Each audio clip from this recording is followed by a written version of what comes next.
Wonderful.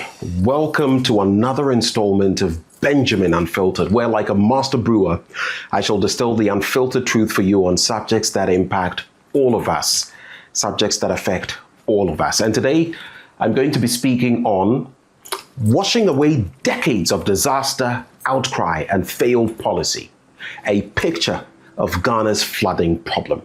Washing away decades of disaster, outcry, and failed policy, a picture of Ghana's flooding problem. My dear brothers and sisters, it breaks my heart sometimes when the rains come and we're in that season of the year and how vulnerable we are.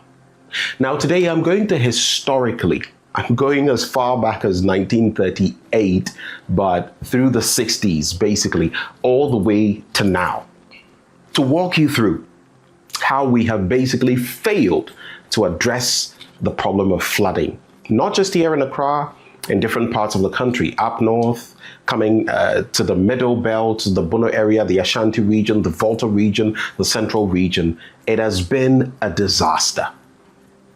How can we resolve these matters? I'm going to paint a picture for you today, historically, realistically, and up to today, where we are. Policy-wise, how have we fared? Come with me. Now, just to contemplate Ghana's flooding crisis, if you see some of these dates, they should tell you that Wagbejeke, we've come from far. It's been a long while and we're still grappling with one problem. You see, when we contemplate, when we talk about development, it must be a continuum, right? So if you are not, for example, roads, there are roads that we've been basically working on since the 90s. How can we develop with this kind of mindset? How? I'm not putting on the cap of blaming anybody. It's just questioning the entire system, our entire thinking as a country. Our constitution talks about how, things must be done to meet the aspirations of the people. I don't think we aspire to flooding, or always when the rains come to be scared. No one wants that. Look at the date. April 18, 1960. 3 years after independence, we're approaching 70 years. Look at the story. When the rains came to Accra and there was devastation, if you look critically, you'll see that cars, human beings are wading through water. People are literally fetching water out of their rooms, out of their homes. In this country, sometimes it rains and people literally have to use canoes or some kind of vessel to wade through the water. But it doesn't end there. 2 years after that, and I'll read some of these stories to you. July 1962, Thursday, July 19, 1962. Mud and thatched houses in Cape Coast numbering between 400 and 500 are to be demolished starting next week, reports SNJ. This, according to informed sources, will render more than 5,000 people homeless. These buildings, which are considered dangerous during the rainy season, are marked with an X. Now, mind you, even today, we're talking about buildings in or on waterways and all of that. A Gazette notice just published under the signature of the Minister of the Interior, Mr.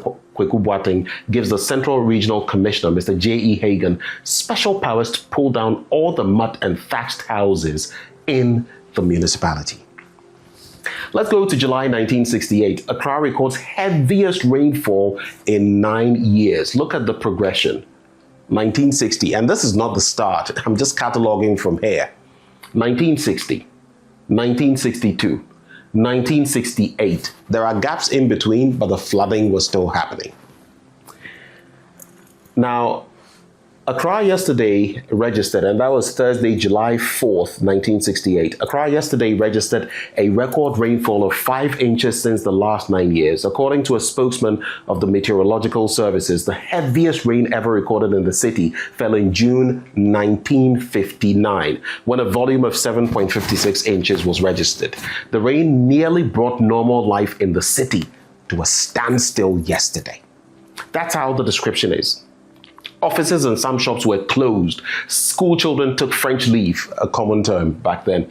However, market women and housewives defied all odds to sell and buy in the rain. Many parts of the city were flooded, and vehicle owners had to leave their cars and wade through the floods or hire people to push the cars out of the flooded areas. And it's interesting because some of the areas that have been, experiencing flooding that we've been talking about, look at that.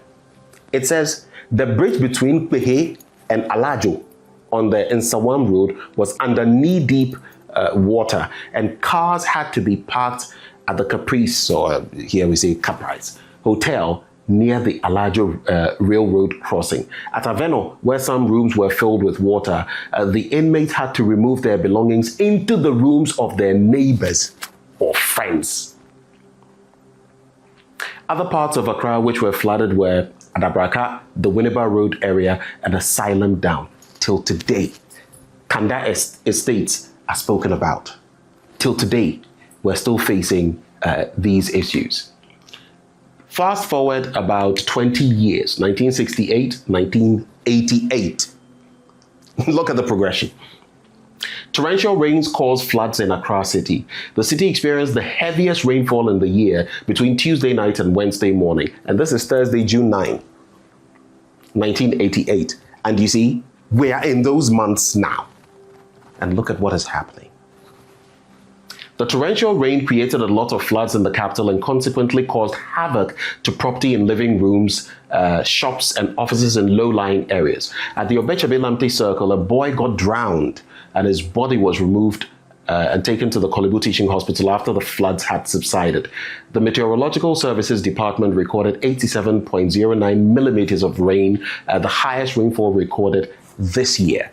By 10 p.m., the torrential rain had created the deep and swift-moving floods around the Obechabe Circle, Kwame Nkrumah Circle, and other low-lying areas in the capital. Let me go to Wednesday, August 30, 1989, a year after that. 4,000 affected by Tamale disaster. About 4,000 people are now reported to have either lost their personal property or were rendered homeless by last Friday's flood disaster in Tamale. 3 deaths have also been so far officially recorded. The Northern Regional Secretary, Mr. John Bauer, who announced this at a press briefing on Monday, said also that reports from the Regional Disaster Relief Committee indicate that about 2,378 victims have been classified as people who are in dire need of food, clothing, and shelter. He also said that about 1,131 victims would need clothing only. It goes on and on. We can talk about NADMO today and its interventions, and even the resource and other logistical constraints. So far, 195 houses were washed away, 36 others have been declared deserted, while 82 houses are either partly broken or are dangerous for human habitation. Ghana 4. July 1995. For those old enough, 1995, you would remember it was quite the year. I remember that one of my relatives, basically in a faraway place, my 2 older brothers at the time had to rush and get her out of the house. And if not for that, she probably would have drowned because her house was actually filling to the brim with water. 1995. Meteo predicts more rains. More rains are expected in the country, especially within the southern portion until mid-August. The Meteo Service predicted in Accra yesterday.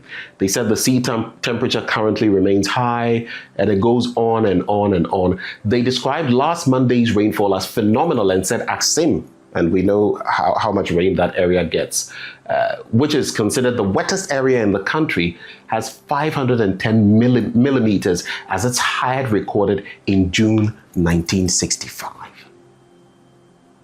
it tells other stories. July 1995, Wednesday. It was about midnight rains. It came tumbling down, and by 2 o'clock in the morning, the flooding had begun. To those in the low areas of the Accra metropolis, it was a mini Noah's Day.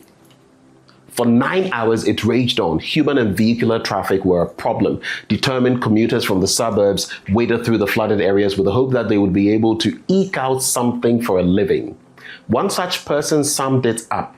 Kakra yebedinti. That's what the person said. Traders who could not see the prospect of opening shops decided to go back home. There was a blackout. Do you get what I'm talking about? The things we sometimes see today are the very same things we were seeing how many years ago? This is what, 31 years ago. 31 years ago. And you see, another thing I have to say, as a country, sometimes people think politics, this has nothing to do with politics. It has to do with moving on, developing, and being real. When you have torrential rains, a lot of the time the power goes off. That is the time you actually do need electricity to find your way around, if anything.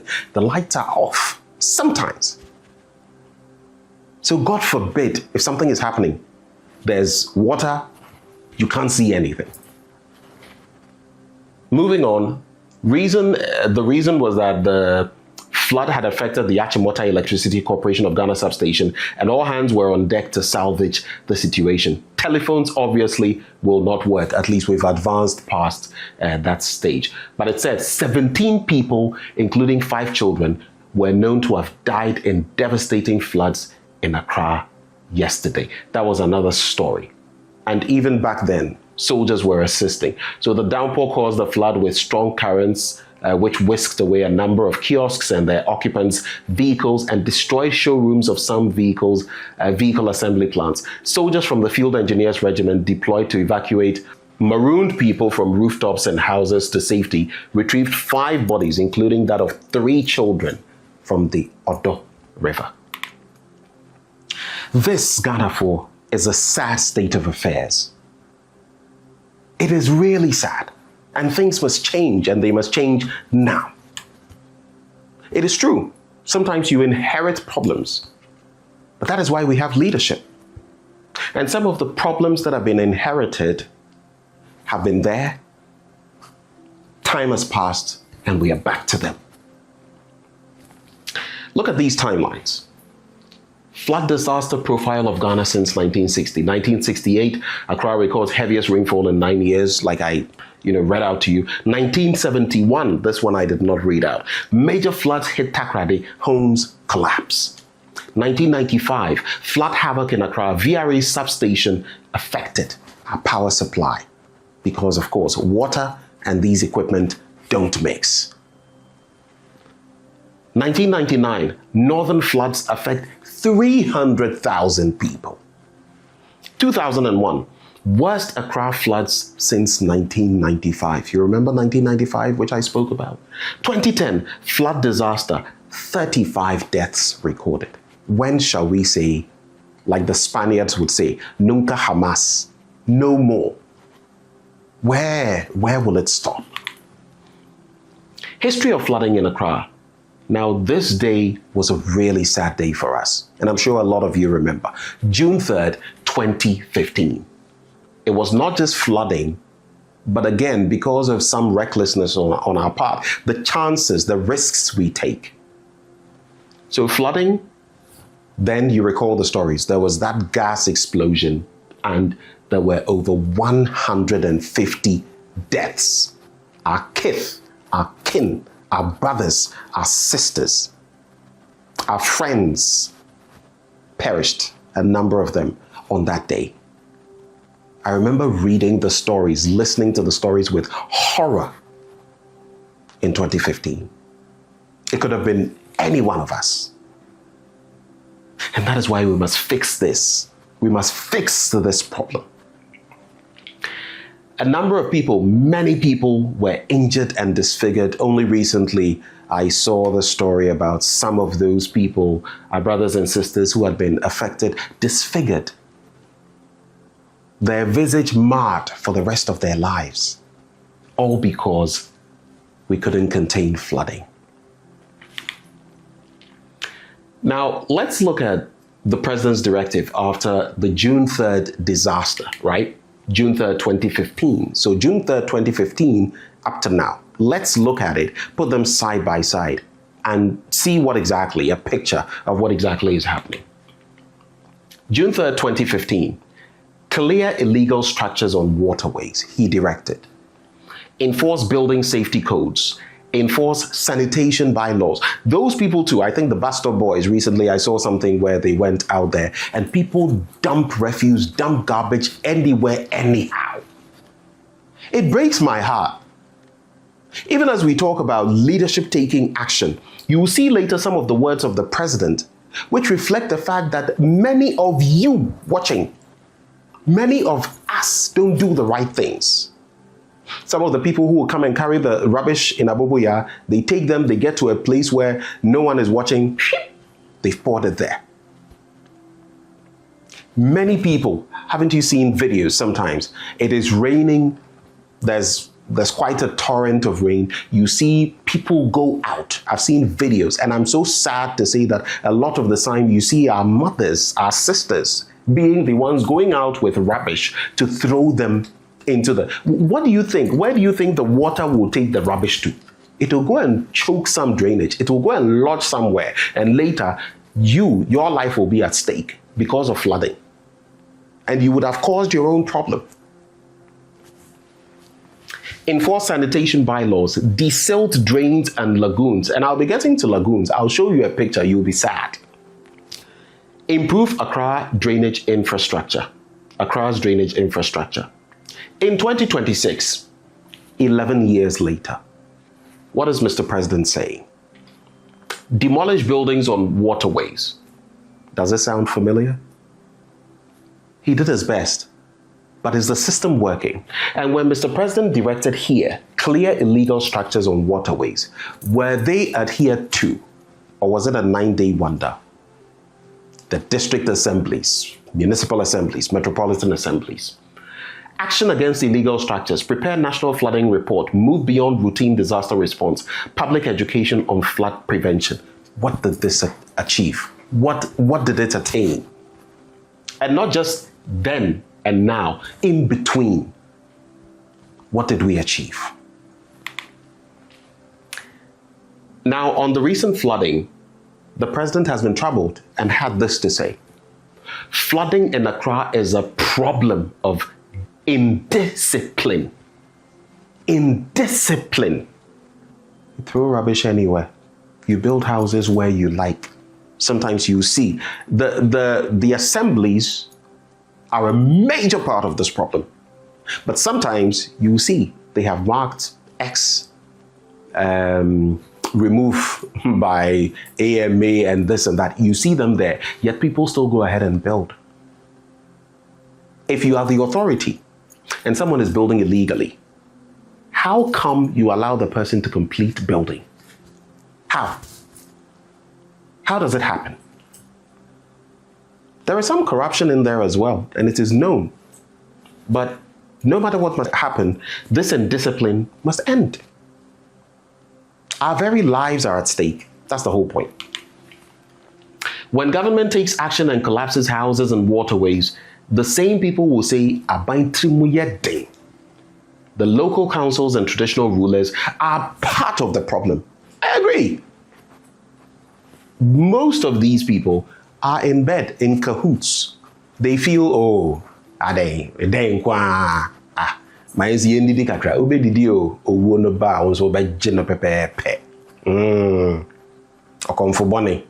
yeah.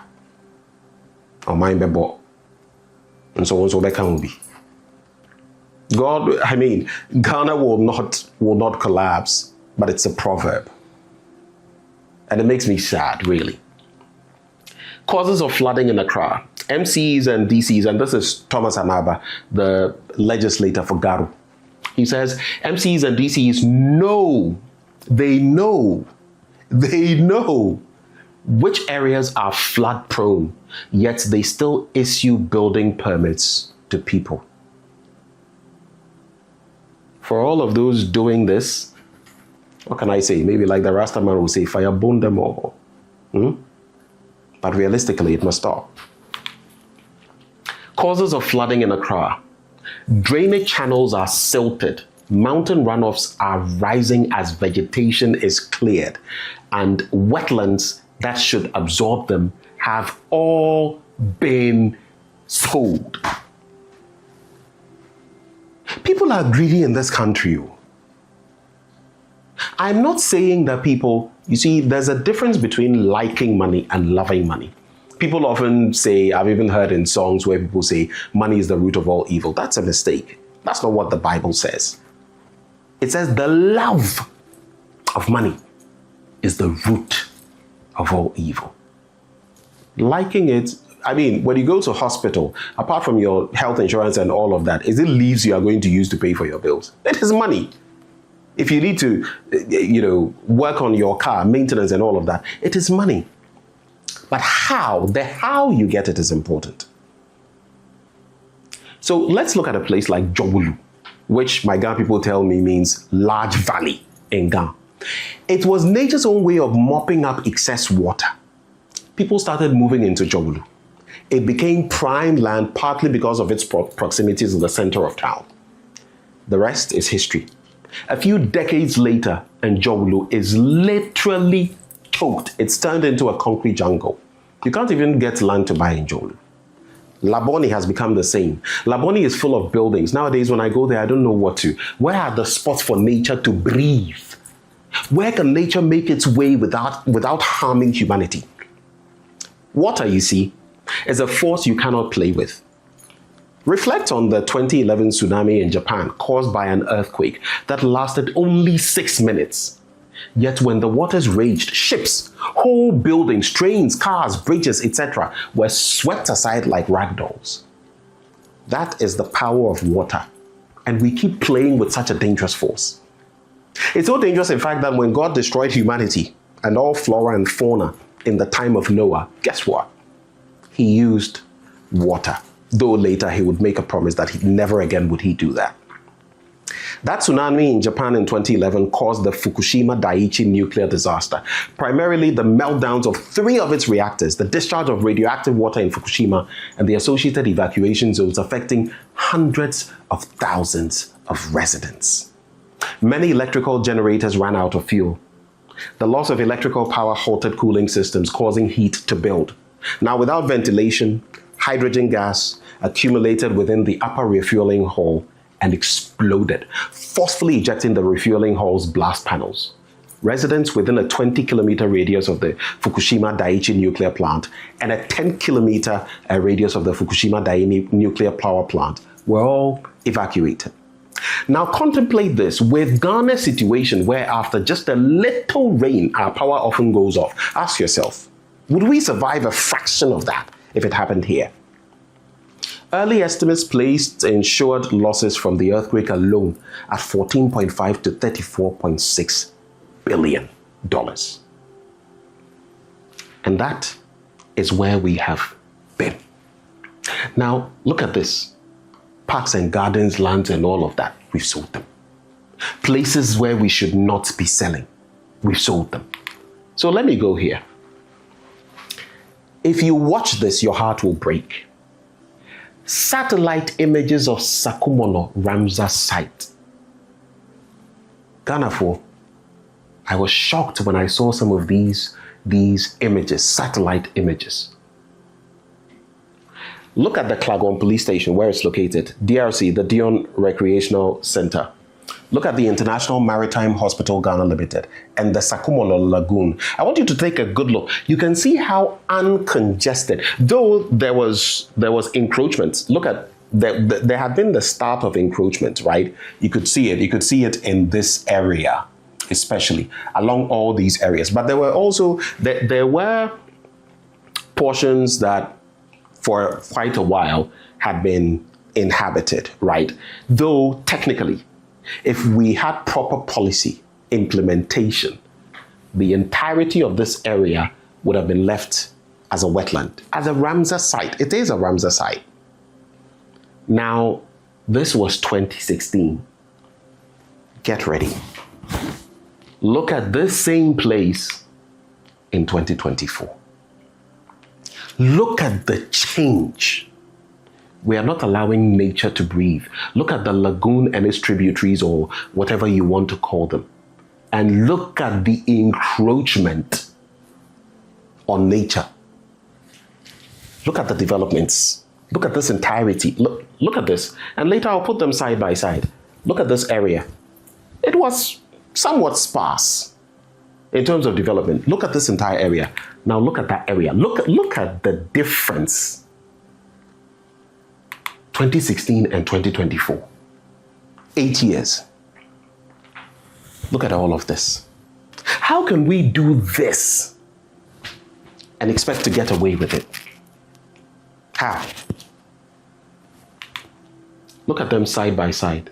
I don't want to talk too much. Look at them. This is how we are failing nature. Nature serves and saves us. And so if we do this, nature will, at a point, get tired. And it will spew back. And when it spews back, that is when we have disasters. Disasters we ourselves have created. Now, Ghana's various attempts to end flooding. We've had a number of projects, lovely names, lovely policies, lovely talk. Walking the talk is where the problem usually is.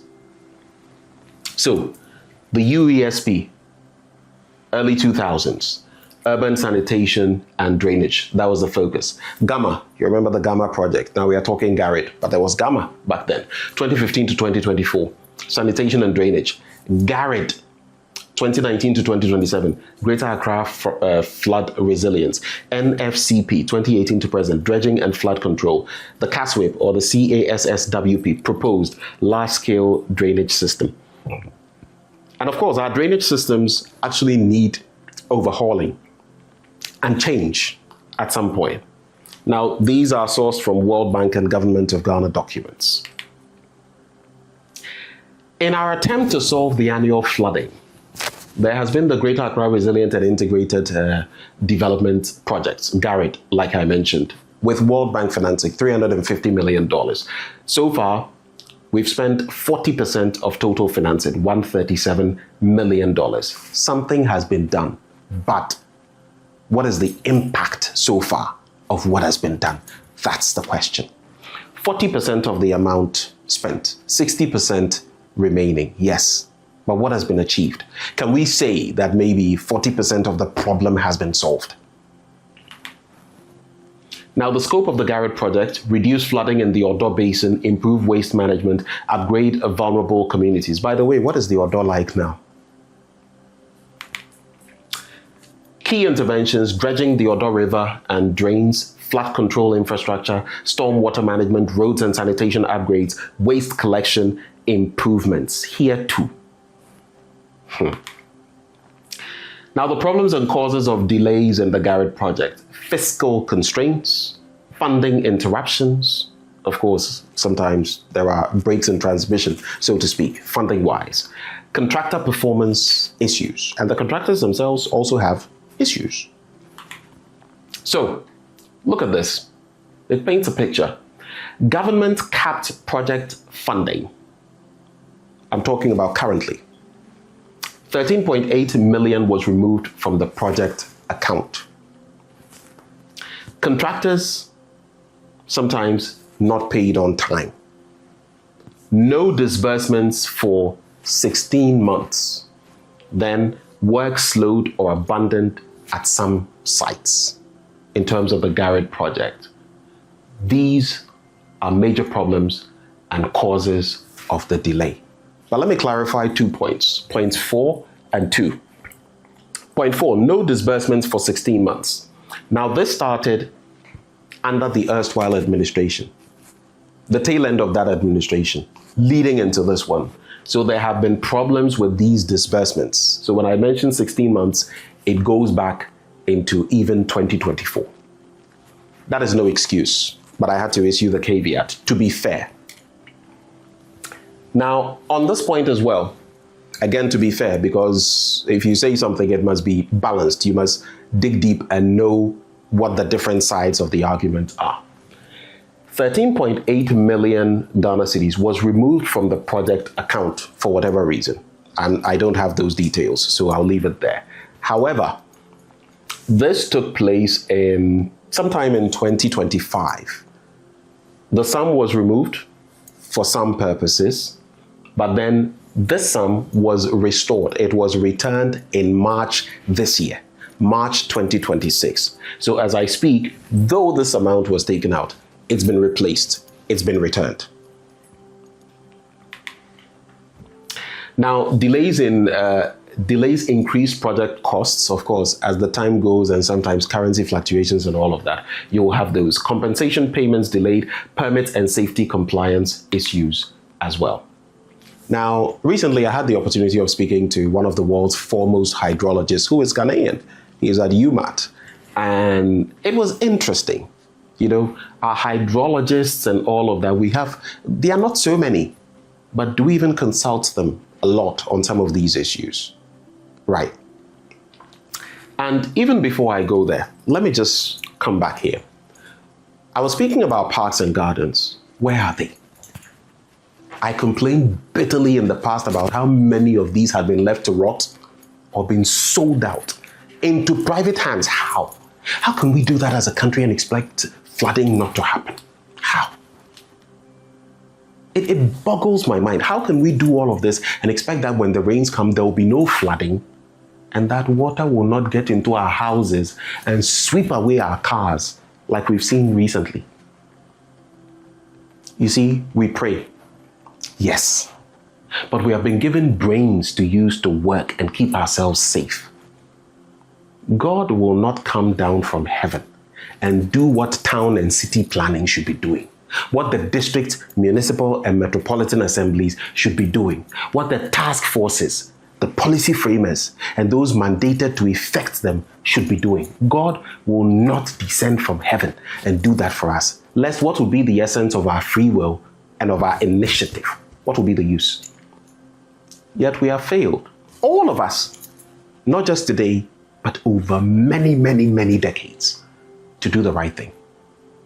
All of us, from leadership down to those of us creating, compounding, and enabling the problem, all of us have failed.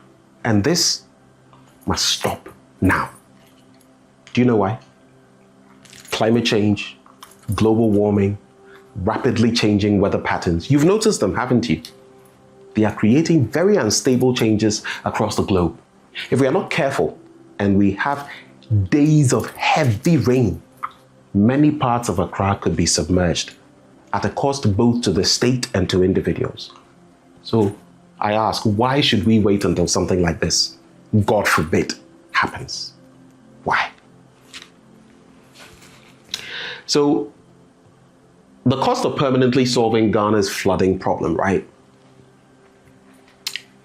The Ghana Hydrological Authority, the GHA, says, we estimate that we need about $5 billion, the equivalent of about 55 billion Ghana cedis, or let's say 60 billion Ghana cedis, to comprehensively address the flood risk challenge that we have.